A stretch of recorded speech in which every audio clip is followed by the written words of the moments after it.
수요 성경 강의 예배 오신 성도님들 주님의 이름을 환영하고 축복합니다. 네, 지난 경칩을 지나면서 제 안에 들었던 생각은 무엇이냐면, 아니 도대체 겨울잠을 잘 자고 있던 개구리가 무슨 생각 때문에 깨어날까? 지난주 특세 때 한참 은혜가 많았는데 그냥 이런 엉뚱한 생각을 좀 하게 되었습니다. 개구리는 왜 그 잘 자고 있다가 왜 깨어나는 것일까? 도대체 무슨 생각일까? 이런 생각이 저한테 있었는데, 지난주 이 특별 새벽 기도회를 하다가 이것에 대한 해답을 제가 얻게 되었습니다. 지난 월요일에 특세를 다 마치고 아내와 함께 집으로 들어갔습니다. 그런데 집에 들어가자마자 방에서 자고 있던 큰아이가 걸어 나오는 것입니다. 그러면서 저한테 이렇게 물어봤습니다. 아빠, 오늘 간식 뭐야? 사랑하는 성도님들, 우리 집에 있는 큰아이를 자다가 깨게 만든 그것이 무엇 때문입니까? 간식이 무엇인지. 일주일 내내 새벽 예배를 마치고 집으로 가게 되면 먼저 나와서 간식이 뭔지를 묻는 그 아이를 보면서, 아, 혹시 개구리가 뭔가를 간절히 기다린 게 있는 게 아닐까? 뭔가 우리 아들처럼 먹고 싶은 게 있었던 것이 아닐까 하는 이런 생각을 한번 해보게 되었습니다. 매일 아침 깨어나는 아들을 보면서, 야, 이 기다림이라는 것이 참 사람을 엄청 움직이는 힘이 있구나. 무언가를 기다리고 간절히 사모한다는 것이 이렇게 무언가를 이렇게 깨어나게 하는 힘이 있구나. 그것을 새삼 깨닫게 되었습니다. 사랑하는 성도님들, 저희는 지금 2021년 봄을 맞이했습니다.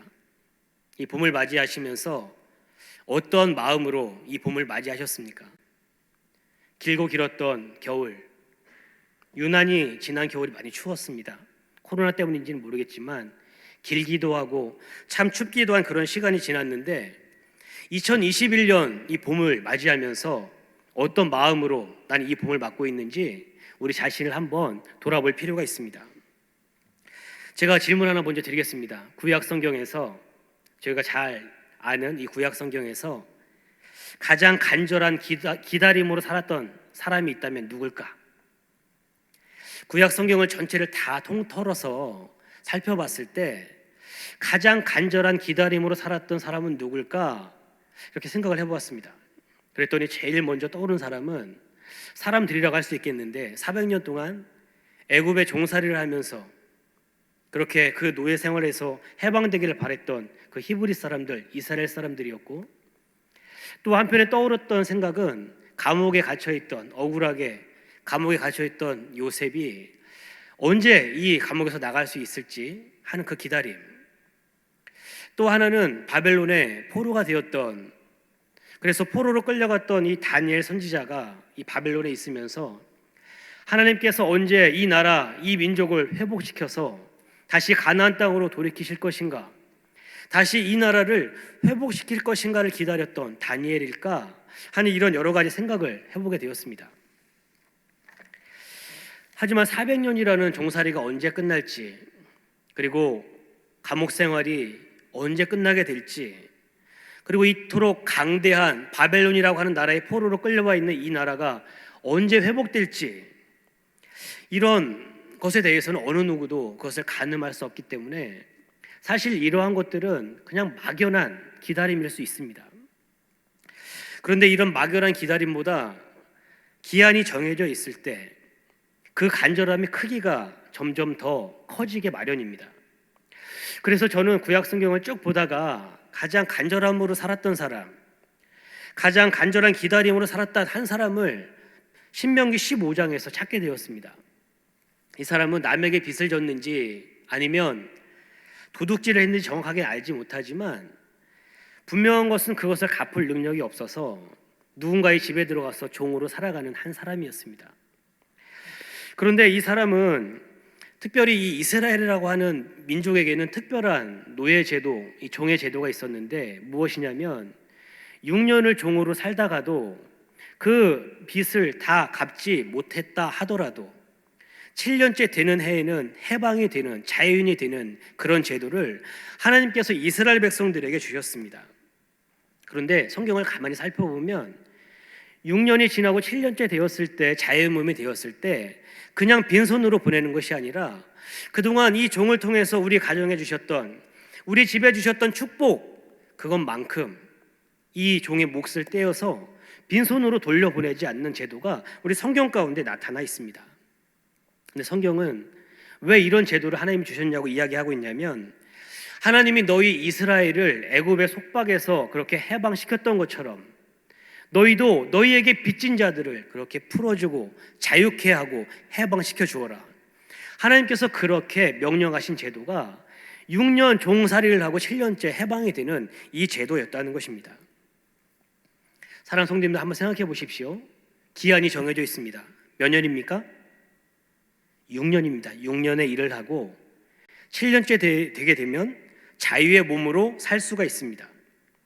그래서 그 6년이라는 시간 동안 종으로 사는 것이 쉽지는 않았을 것입니다. 고된 일상이 계속됐을 것이고, 때로 너무 힘든 일들이 계속해서 찾아왔을 것입니다. 하지만 그 안에, 그 사람 안에 있는 6년이 지나면 7년째는 나는 자유의 몸이 된다 하는 그 기다림이 있었기 때문에 그 사람 안에 있는 이 간절함이 점점 더 시간이 지날수록, 1년이 지날수록, 2년이 지날수록 점점 더 이 간절한 기다림이 커져갔다는 것입니다. 생각해 보십시오. 얼마나 행복한 기다림입니까? 하루가 지났습니다. 그러면 내가 노예로 살아가야 하는 하루가 줄어든 것입니다. 그래서 아침에 일어날 때마다 그 안에서, 야, 오늘도 이 소망으로 인해서 나는 오늘도 견딜 수 있겠다. 6년이 지나는 그 어느 날, 7년째 되는 날 나는 해방해 될 수 있다는 그 기다림으로 인해서 또 하루를 견뎌내고 살아가는 일들이 계속해서 진행이 되었습니다. 이 종살이라고 하는 이 터널 끝에는 그냥 해방되는 것은 물론이거니와 앞서 말씀드렸듯이 다시 살아갈 수 있는 그 초기 자본을 이렇게 건네줍니다. 주인이 그것을 주게 되어 있습니다. 그래서 그는 하루하루 자신에게 주어진 하루하루를 최선을 다해서 일을 합니다. 딴 생각을 할수록 힘들기 때문에 그냥 나에게 주어진 하루를 최선을 다해서 일하면서 그렇게 자신의 건강을 유지하면서 이 시간들을 보내게 됩니다. 사실 생각해보면 평생 처음으로 종으로 산다는 것, 그냥 자유인으로 살다가 누군가의 밑에서 그렇게 갖은 노동으로 살아간다는 그것이 쉽지 않았을 것입니다. 어쩌면 그의 인생에 있어서 가장 혹독하고 추운 겨울이 찾아왔을 수도 있습니다. 그러나 시간은 흐르게 되어 있습니다. 그래서 1년이 지나고 2년 지나고 어느덧 6년이 지나서 마지막 겨울을 맞이했습니다. 이제 이 겨울만 지나면 봄이 오고, 봄이 오면 이 종은 해방이 되는 것입니다. 마지막 이 7년째가 되면 이 종은 재판장에게 갑니다. 그리고 해방되었다는 마지막 확인 도장 하나만 받으면 이 종살이가 완전히 끝이 나는 것입니다. 그런데 신명기를 읽다 보면 이상한 종이 한 사람 등장합니다. 우리 함께 신명기 15장 16절 17절 말씀을 화면을 보고 읽겠습니다. 신명기 15장 16절부터 17절입니다. 시작.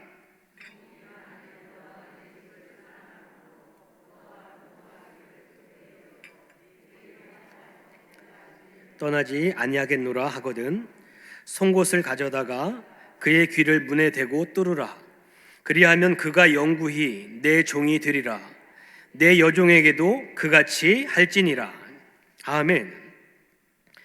이 사람은 재판장에 가서 재판장에게 이렇게 말합니다. 나는 자유인이 되지 않고 나는 평생토록 이 주인을 섬기기로 선언합니다.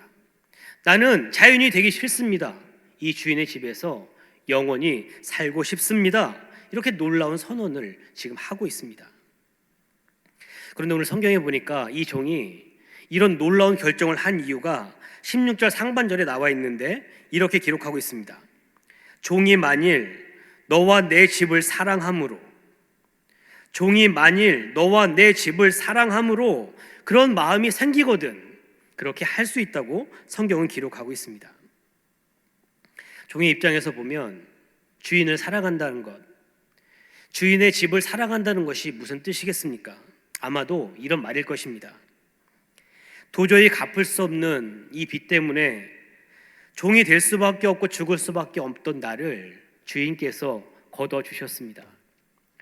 그런데 이 사랑하는 이 주인은 나를 종으로 보지 않고 마치 자기 아들처럼 사랑해주고 그리고 가정을 이루게 해주고 내 자녀들을 친손주처럼 그렇게 돌봐준 그 은혜, 나를 그런 죽음의 구렁텅에서 건져준 그 은혜를 절대 잊을 수 없어서 나는 이 은혜를 이 주인의 집에서 평생 갚으며 이분의 종으로 살겠습니다 하는 이러한 선언이라는 것입니다. 이런 선언을 들은 재판장은 이 사람의 이 결정이 자발적인 것인지 아니면 주인의 강요에 의한 것인지를 확인하게 되어 있습니다. 그리고 나서 그것이 진정으로 이 사람이 자발적으로 하는 것이면 이 종을 주인의 집으로 데려가서 문설주가 이렇게 있으면 그곳에 귀를 대고 송곳으로 그의 종의 귀를 이렇게 뚫게 됩니다.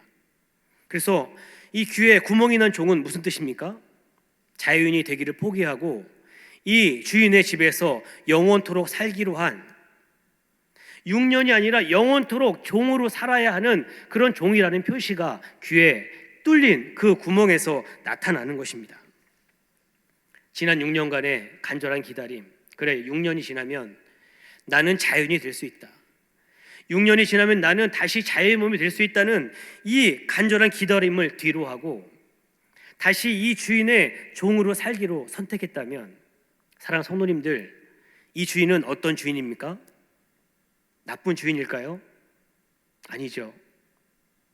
6년을 포기하고 자유의 몸으로 사는 것을 포기하고 이 주인의 종으로 살기로 결단했다면 이 주인은 정말 좋은 주인이었다는 것입니다. 더 이상 말이 필요 없는, 단지 이 종이 이렇게 선택하는 이것 자체로 이 주인이 어떤 사람인지가 너무나도 분명하게 보여진다는 것입니다. 제가 오늘 본문으로 들어가기 전에 왜 이렇게 신명기에 나오는 종의 얘기, 그리고 신명기에 나오는 주인의 이야기를 왜 이렇게 길게 하는 것일까요? 오늘 누가복음 본문에 나오는 주인의 모습이 마치 신명기에 나오는 이 주인의 모습과 같기 때문입니다. 다시 오늘 본문 누가복음 12장으로 가보겠습니다. 제가 왜 이 주인이 신명기에 나오는 주인과 같다고 하는지 그 단서가 되는 것이 누가복음 12장 37절에 있습니다. 우리 오늘 본문 누가복음 12장 37절의 말씀을 음성을 합해서 한 번 더 읽겠습니다. 시작. 주인이 와서 깨어있는 것을 보면 그 종들은 복이 있으리로다. 내가 진실로 너희에게 이르노니 주인이 띠를 띠고 그 종들을 자리에 앉히고 나와 수종 들리라. 아멘. 잔치를 마치고 집으로 돌아온 주인이 어떻게 행동을 합니까? 그 잔치에서 입었던 연회복을 갈아입고, 그렇게 이스라엘의 옷을 잘 아시지 않습니까? 길게 늘어뜨린 그 옷이 일하기에는 불편하기 때문에 그 옷을 끌어올려서 허리에 띠를 띠고 일하기에 편한 복장으로 만듭니다.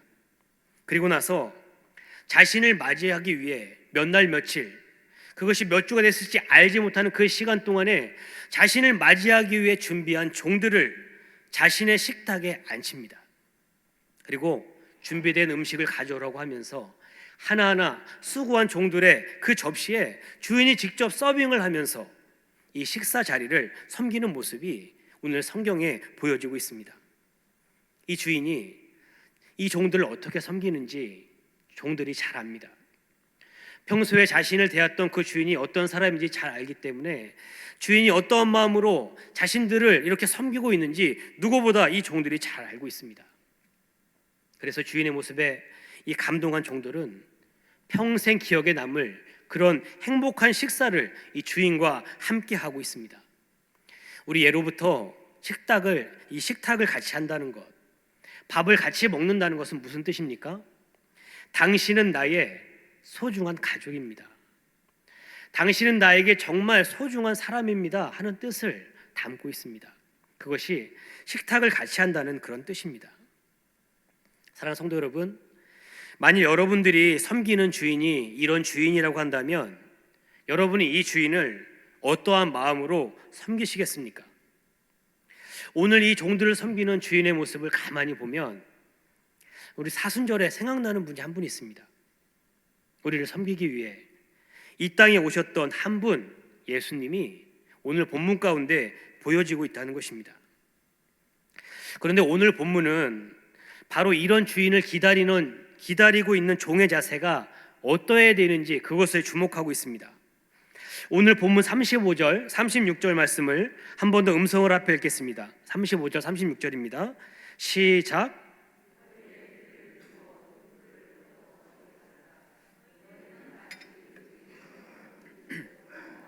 문을 두드리면 곧 열어주려고 기다리는 사람과 같이 되라. 아멘. 오늘 말씀은 주인을 기다리는 종은 두 가지를 준비하고 있어야 된다고 합니다. 첫 번째는 허리에 띠를 띠고 손에 등불을 켜고 있으라고 합니다. 허리에 띠를 띠고 주인을 섬길 수 있도록 허리에 띠를 띠고 주인을 맞이할 수 있도록 손에 등불을 켜고 언제 올지 모르는 주인이 언제 오더라도 맞이할 수 있는 그 준비를 하고 깨어 있으라고. 이렇게 깨어 있는 종이 참된 종의 자세라고 오늘 성경은 분명히 말씀합니다. 우리 성도님들이 잘 아시는 것처럼 이 성경이 기록될 당시 이스라엘의 결혼식은 때로는 한 주 동안에 계속 진행되기도 했고 긴 결혼식은 2주 이상 진행되는 그런 결혼식도 있었습니다. 그리고 결혼 후의 피로연도 그 다음날 아침까지 이어질 정도로 이스라엘에게 있어서 정말 이 결혼식은 큰 축제와 같았습니다. 주인은 그 결혼식장에 가면서 나의 가장 친구의 결혼식이니 내가 언제 올지 모르겠다, 이 단 한마디 말만 남기고 떠난 상태입니다. 주인이 떠난 후로 종들이 바쁘게 움직이기 시작합니다. 주인이 밤에 올지 새벽에 올지 낮에 올지 알지 못하기 때문에 무엇보다 먼저 무엇을 준비하냐면 지혜로운 다섯 처녀처럼 등불의 심지를 이렇게 세우고 그곳에 그 밤에 불을 밝힐 기름을 채웁니다. 그리고 주인이 언제 올지 모르지만 긴 여정을 마치고 돌아왔을 때 주인이 출출할 수도 있으니까 항상 드실 수 있도록 음식을 준비하고 그리고 마실 음료를 준비하고 편안히 쉴 수 있는 그런 잠자리를 항상 준비해 놨습니다. 그리고 주인이 돌아오면 문을 열고 언제라도 수종을 들 수 있을 정도로 만반의 준비를 하고 기다리고 있었습니다.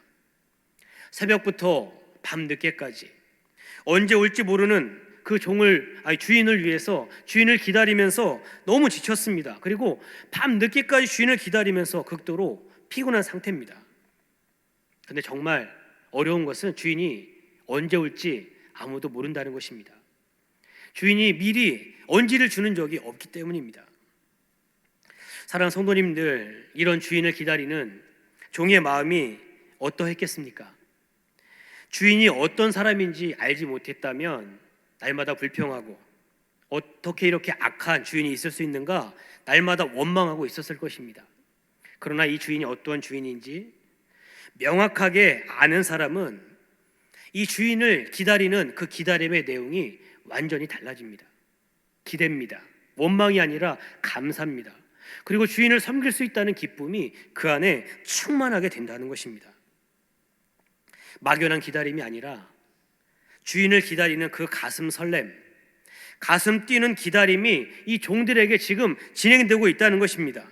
그래서 주인이 곧 돌아온다, 주인이 곧 오신다, 주인이 오고 계시다 하는 이 생각만으로도 이 종들의 마음에는 힘이 나고 생기를 얻고 기쁨이 솟아나고 있다는 것입니다. 참으로 아름다운 관계라고 말하지 않을 수 없습니다. 그래서 종들은 무엇을 준비하냐면 어떻게 하면 주인을 기쁘게 해드릴까? 언제 오실지 모르는 주인을 기쁘게 해드리기 위해서 나는 지금 무엇을 해야 할까? 그러면서 자신이 맡은 일들을 하나하나 살펴보기 시작합니다. 그러면서 가장 먼저 눈에 띄는 일, 가장 눈에 띄었을 때 먼저 해야 되는 그 일을 하나하나 먼저 시작합니다. 그리고 나서 이 종들이 더 관심 있는 것은 무엇이냐면 눈에 띄지는 않지만 아주 작게 보이는 일이지만 주인이 봤을 때 정말 기뻐하실 만한 일, 그리고 다른 사람은 알아보지 못하지만 그 일을 시킨 주인만큼은 알아보는 그 일, 다른 사람들은 다 그것에 대해서 모르고 인정해주지 않지만 주인만은 그 가치를 인정해주고 잘했다고 칭찬할 수 있는 그 일을 찾아서 꼼꼼하게 그 일들을 진행하기 시작합니다. 사랑하는 성도님들, 무엇이 이 종들을 움직이고 있는 것입니까? 무엇이 이렇게 피곤한 일들 중에도 이 주인을 위해서 이렇게 기쁨으로 이 일을 할 수 있는 것입니까? 주인을 사랑하는 마음 때문입니다. 그리고 사랑하는 주인이 곧 오신다는 그 기다림이, 그 간절한 기다림이 그들 안에 지금 충만하기 때문입니다. 사랑하는 마음으로 주인을 기다리는 종들은 주인의 발자국 소리를 알아듣습니다. 주변에 수많은 사람들이 지나가더라도 주인의 발자국 소리가 무엇인지를 그것을 알아듣고 깨어서 주인이 언제 오더라도 그 주인을 맞이하게 됩니다. 이렇게 주인을 맞이한 종들은 어떻게 됩니까? 제가 앞서 말씀드렸던 것처럼 주인이 그 수고한 종들을 자기 식탁에 앉히고 함께 행복하게 식탁 공동체를 이루는, 함께 교제하면서 서로 하나 된 가족임을 확인하는 그 시간, 그 행복한 시간, 주인으로부터 그 극진한 대접을 받는 이야기로 이 아름다운 이야기가 마무리됩니다. 예수님께서는 오늘 베드로를 비롯한 제자들을 향해 이 비유를 들려주시면서 너희도 준비하고 깨어 있어라. 생각지 않은 때에 인자가 올 것이다. 너희도 준비하고 깨어 있어라. 인자가 어느 때에 오는지 알지 못한다. 그렇게 말씀해 주셨습니다. 그런데 오늘 이 예수님께서 하신 이 비유의 말씀 다음에 이 비유의 말씀을 들은 이 베드로의 대답이 사실 좀 충격적입니다. 누가복음 12장 41절 말씀을 이번에는 세번역 성경으로 우리 화면을 보고 함께 읽겠습니다. 누가복음 12장 41절입니다. 시작.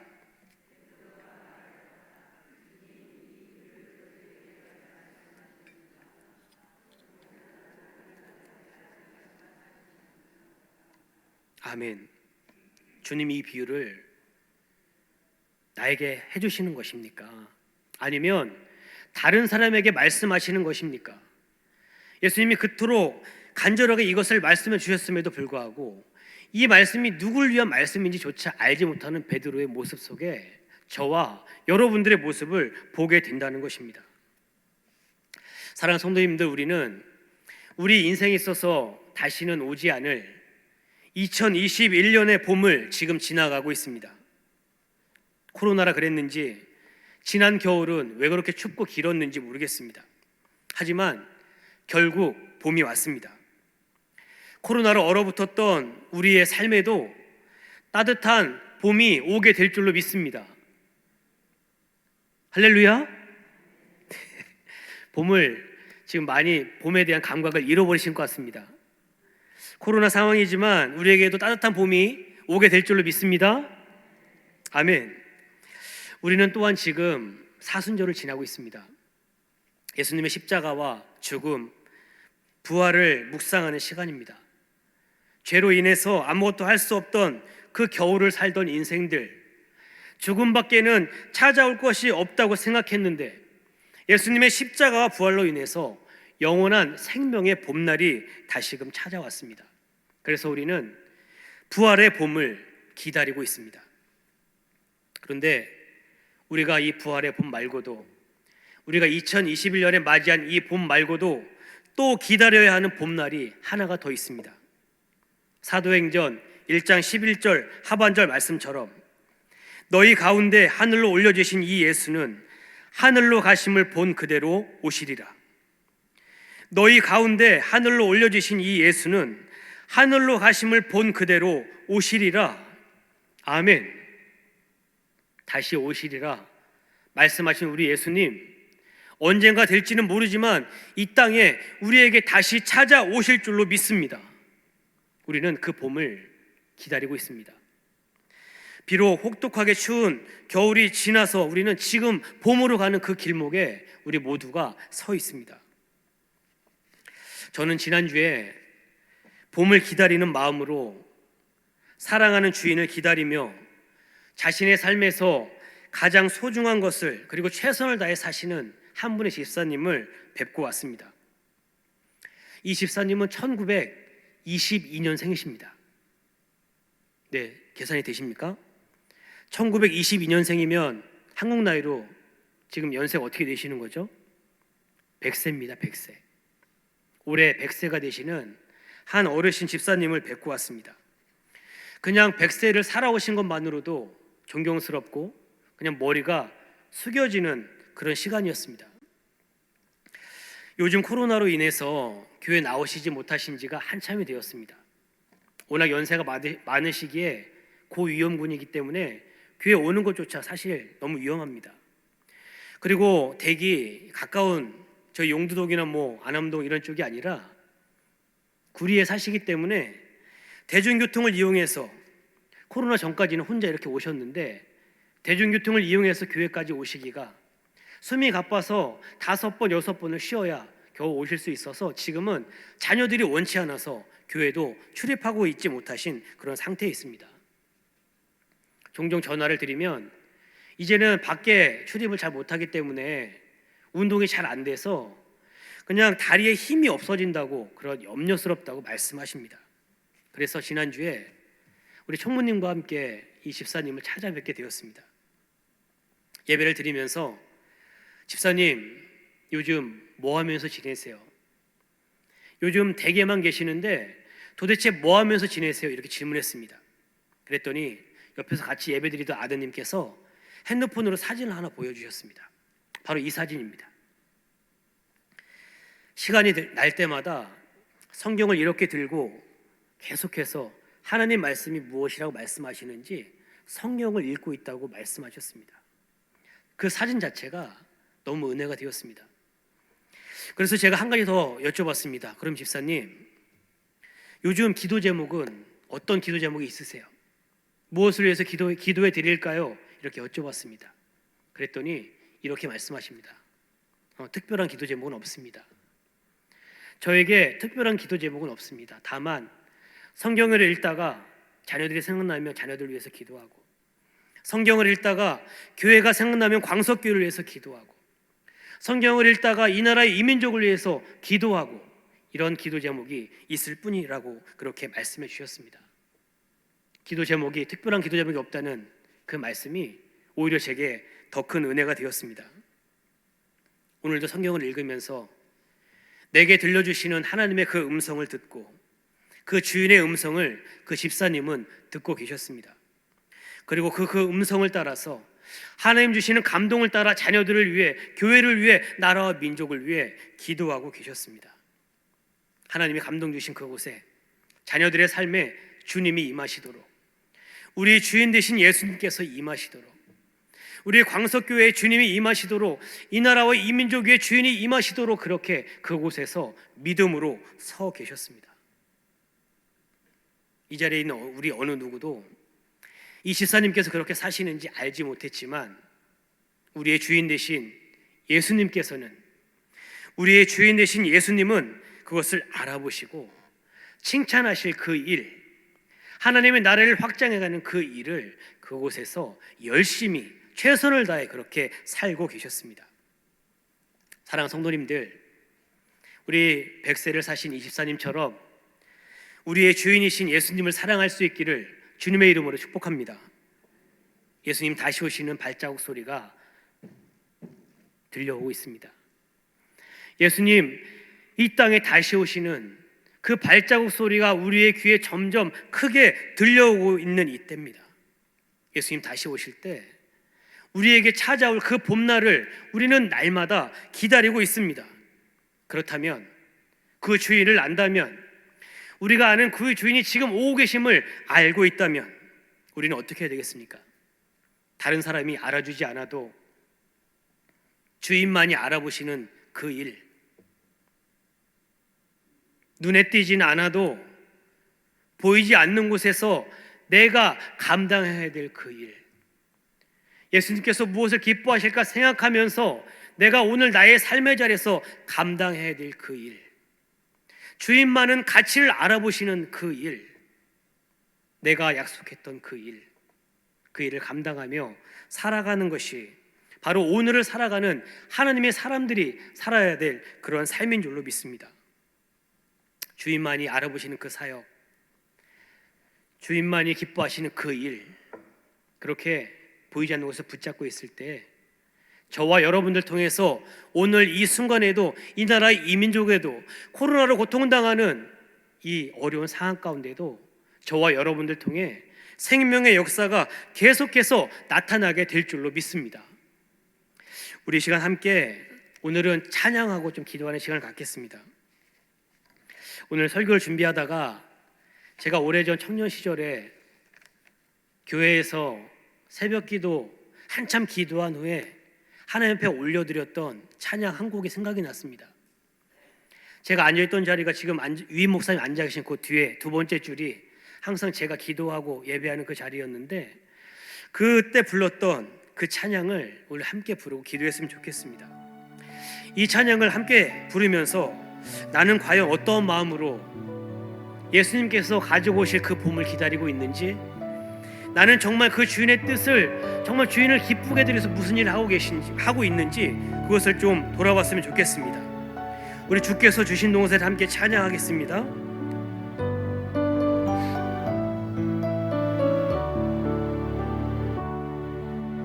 주께서 주신 동산에 땀 흘리며 씨를 뿌리며 내 모든 삶을 드리리. 날 사랑하시는 내 주님께 비바람 앞을 가리고 비바람 앞을 가리고 내 육체는 쇠잔에 져도 내 모든 삶을 드리리. 내 사모하는 내 주님께 땅 끝에서 주님을 맞으리. 주께 드릴 열매 가득한 꽃, 땅 끝에서 주님을 배우리. 주께 드릴 노래 가득한 꽃, 땅의 모든 끝 찬양하라. 주님 오실 기에 비하라. 땅의 모든 끝에서 주님을 찬양하라. 영광의 주님 곧 오시리라. 한 번 더 주께서 주신 동산에, 주께서 주신 동산에 땀 흘리며 씨를 뿌리며 내 모든 삶을 드리리. 날 사랑하시는 내 주님께 비바람 앞을 가리고 비바람 앞을 가리고 내 육체는 쇠잔에 져도 내 모든 삶을 드리리. 내 사모하는 내 주님께 땅 끝에서 주님을 맞으리. 주께 드릴 열매 가득한 꽃, 땅 끝에서 주님을 배우리. 주께 드릴 노래 가득한 꽃, 땅의 모든 끝 찬양하라. 주님 오시기 예비하라. 땅의 모든 끝에서 주님을 찬양하라. 영광의 주님 곧 오시리.